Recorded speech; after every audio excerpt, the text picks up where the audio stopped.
Buenas, ¿cómo están? Quería emitir un par de reflexiones respecto a unos pasajes muy estudiados de la Biblia, que quizás no digan nada nuevo, ¿no? Eh, pero cosas que pienso que quizás pueden ser útiles, ¿no? Pensaba en Génesis 2 y 3, cuando la serpiente tienta a Eva, y cuando Dios le dice al hombre, de tal árbol no podés comer. Dice el verso 15 del capítulo 2 de Génesis. Tomó pues Jehová al hombre y lo puso en el huerto del Edén, para que lo labrase y lo cuidase. Y mandó Jehová al hombre diciendo, de todo árbol del huerto podrás comer, pero del árbol del conocimiento del bien y del mal no comerás, porque el día que comas de él, ciertamente morirás. Después Dios crea a la mujer y se la entrega al hombre. Y después la mujer, estando sola, viene la serpiente, que era la más astuta de todos los animales del campo, que Jehová había formado, y le dijo, ¿con que Dios os ha dicho no comáis de ningún árbol del huerto? La mujer respondió, del fruto de los árboles del huerto podemos comer, pero del fruto del árbol que está en medio del huerto, de ese dijo Dios, no comáis de él ni le tocáis para que no muráis. Acá ya hay un cambio, para que no mueran. Eh, el dicho de Dios había sido, el día que coman de él ciertamente morirán. O sea, el día. Y la serpiente entonces le dijo, no van a morir, no moriréis, pero sabe Dios que el día que comáis de él, serán abiertos vuestros ojos y seréis como Dios, conocedores del bien y del mal. Al ver la mujer que el árbol era bueno para comer, agradable a los ojos y deseable para alcanzar sabiduría, acá hay una relación entre la sabiduría y el conocimiento del bien y del mal. Hay que ver qué tan verdadera es esa relación en los términos en que Dios plantea que no coman del árbol. Eh, Tomó pues el fruto y comió, y dio también a su marido, el cual comió igual que ella. Entonces fueron abiertos los ojos de ambos y se dieron cuenta que estaban desnudos. Cosieron pues hojas de higuera y hicieron delantales. Luego, vino Dios, le dijo, ¿dónde estás? Oí tu voz en el huerto, tuve miedo por cuanto estaba desnudo y me escondí. Entonces Dios le preguntó, ¿quién te enseñó que estabas desnudo? ¿Acaso has comido del árbol del cual yo te mandé que no comieras? El hombre respondió, la mujer que me diste por compañera en medio del árbol y yo comí. Acá ya empezamos a echarle la culpa a otra persona y no asumimos nuestra responsabilidad como seres humanos, ¿no? Y la mujer hace lo mismo después. Pero lo interesante, y acá surge el título del video, la serpiente te ha engañado. Claro, la serpiente engañó a Eva porque le dijo, primero, que no iban a morir. Y segundo, que iban a ser como Dios. Las dos cosas eran mentiras, porque Dios le dijo, el día que comas de ese fruto, vas a morir. El día. ¿Aconteció? Sí, aconteció. Murieron espiritualmente. Murió esa relación con lo divino, murió esa relación con el orden, con la teleología que Dios imprimió en la realidad natural, la cual el hombre tiene que seguir. Yo, por supuesto, no entiendo este relato como un hecho histórico, sí como un hecho simbólico. Es decir, que este relato representa la percepción humana de su propia realidad ante Dios, ante el pecado, ante Satanás, ante el enemigo y ante sí mismo. Y de alguna manera, la muerte en este relato representa una distancia, una separación entre dos mundos, el mundo de Dios y el mundo del hombre, el mundo espiritual y el mundo físico, el mundo material y el mundo metafísico. Y el mundo metafísico es el mundo del orden, es el mundo espiritual, el mundo del cielo. Y, y la tierra es el mundo físico. Entonces, Dios creó el cielo y la tierra, el orden y el caos, la materia y la información. Y esos dos mundos, los simbolistas van a decir, se unen en el hombre, son cohesionados en el hombre, que es un ser metafísico, un ente metafísico, que piensa, que hace, que reflexiona, pero que también es materia. Y acá está la dualidad cuerpo y alma. Yo no entiendo el alma como una sustancia que está dentro del cuerpo, la entiendo más como el ámbito de lo metafísico, ¿no? Pero en todo caso es esta dualidad de la que hablamos, ¿no? No dualidad en términos de gnosticismo, porque el gnosticismo va a decir que el cuerpo es malo y que el espíritu es bueno, que el cuerpo es malo, que el alma es buena, que el cielo es bueno, que la terrenal es malo, porque ellos creían en un demiurgo que había creado esta realidad material, por lo tanto esta realidad material es mala. Y por eso tampoco creían que Jesús era humano, sino solamente divino, solamente espiritual, solamente celestial. No se había encarnado en un cuerpo de hombre, no había vivido con carne humana. Y esa es la herejía gnóstica, el no creer que Dios se había hecho hombre, que el Logo se había encarnado, que el Verbo se había hecho carne. Eh, pero quería volver a esto. ¿Qué pensamos nosotros respecto de la muerte en este pasaje? Porque no veo, yo por lo menos, no entiendo que Dios haya creado al hombre con la posibilidad de ser eterno en este plano, en esta tierra, bajo estas circunstancias. Yo creo que Dios sujetó al hombre a la imperfección. Es decir, no a la imperfección completa, sino a una tendencia desde la imperfección a la perfección. Que del caos y de la nada Dios crea algo que es y algo que se ordena. Y que se va ordenando cada vez más hasta llegar a su punto más culmine y sublime, que es Jesucristo. Jesucristo es la mejor imagen de Dios, es la perfección, el orden completo, encarnado, materializado. Es el Logos hecho carne. Pero a partir de Jesús, quizás pueda haber un declive material en la realidad, por lo cual en algún momento el mundo va a llegar a su fin. Lo dice la ciencia, no lo digo yo.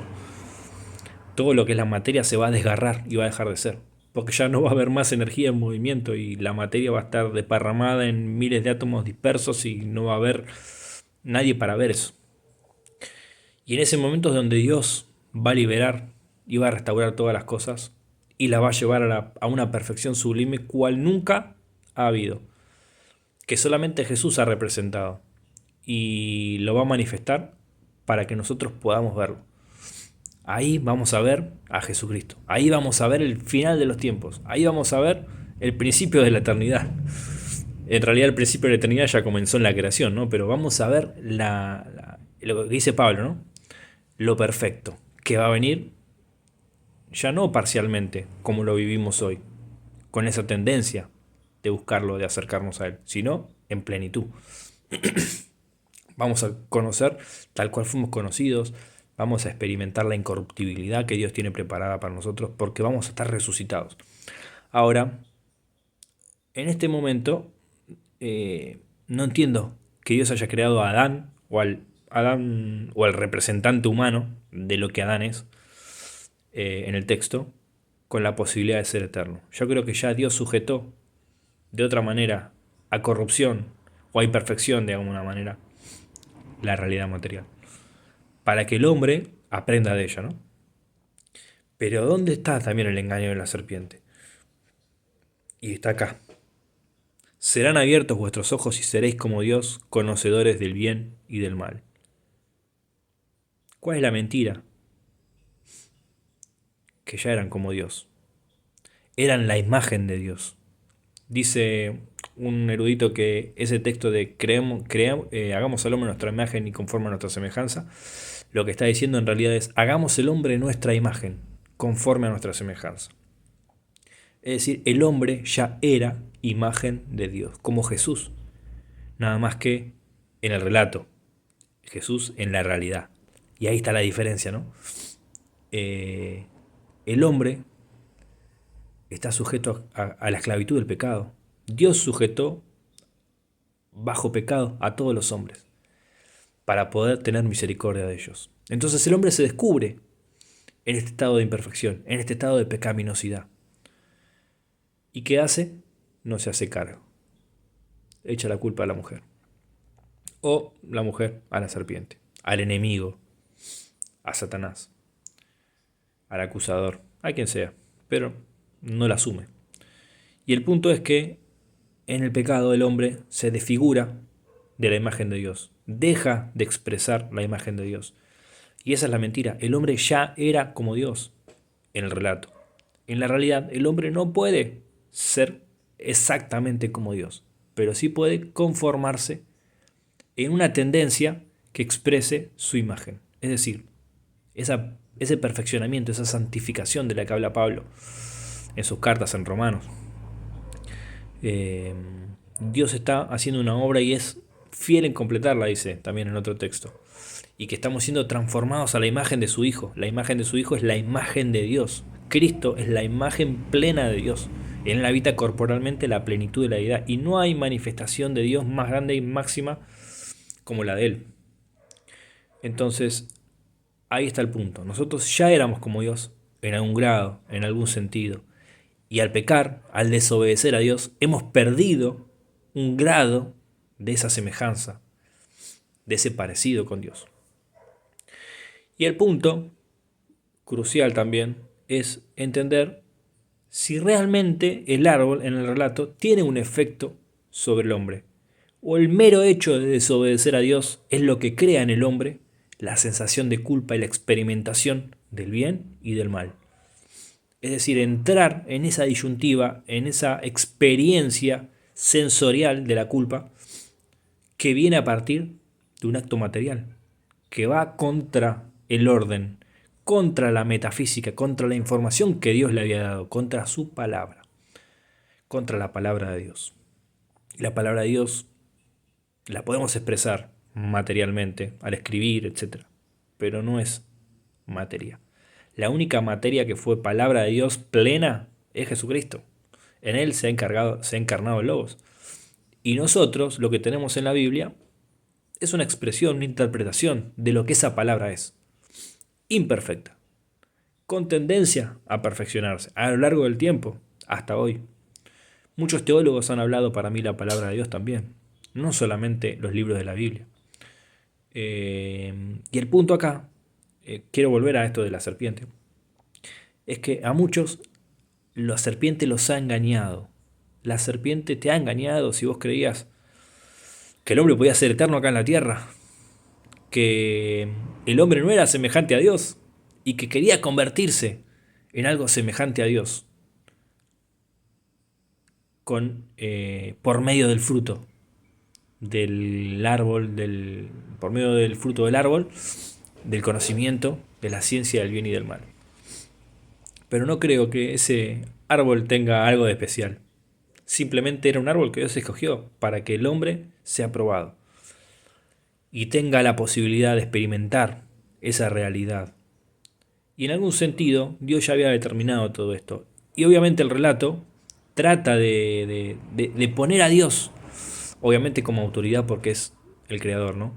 Pero también nos hace ver la realidad de que Dios quería en algún punto que el hombre experimentara eso. Y ya tenía planificado todo lo que iba a hacer. El relato es relato, es una alegoría, es una especie de metáfora que intenta transmitirnos una narrativa, que intenta transmitirnos una realidad imperfecta. No la realidad, el relato, la narrativa, la metáfora. Y por eso a veces queremos sacarle la responsabilidad a Dios. Ojo, la responsabilidad, no la culpa, la responsabilidad. Dios es responsable por todo lo que acontece en nuestra vida y por todo lo que acontece en el universo. Aún el mal más grande que podamos imaginar y haber experimentado. Aún los grandes males de la humanidad, todos fueron permitidos y planificados y determinados por Dios. No porque Él los considere buenos, sino porque nosotros teníamos que atravesar esa experiencia para aprender. Cualquier cosa mala que hayamos vivido puede ser un ejemplo de aprendizaje, no solamente para nosotros, sino para otros. Y de eso se trata la humanidad y el vivir colectivamente. El poder aprender de los errores de otro, de los males de otro, de los pecados de otro y no cometerlos, para no degradar más la imagen de Dios en nosotros. Bueno, esa era la reflexión. Creo que hay varias cosas más para decir y me he quedado con un montón, porque lo vengo pensando hace rato transmitir estas reflexiones, pero quizás las retome en otro video, quizás no, para poder complementar y compartirlas y que otros puedan criticar también en los comentarios, pueden poner lo que quieran y criticar todas estas ideas para construir mejor una teología que sea más profunda, que no se quede solamente en el relato y que podamos ver más allá.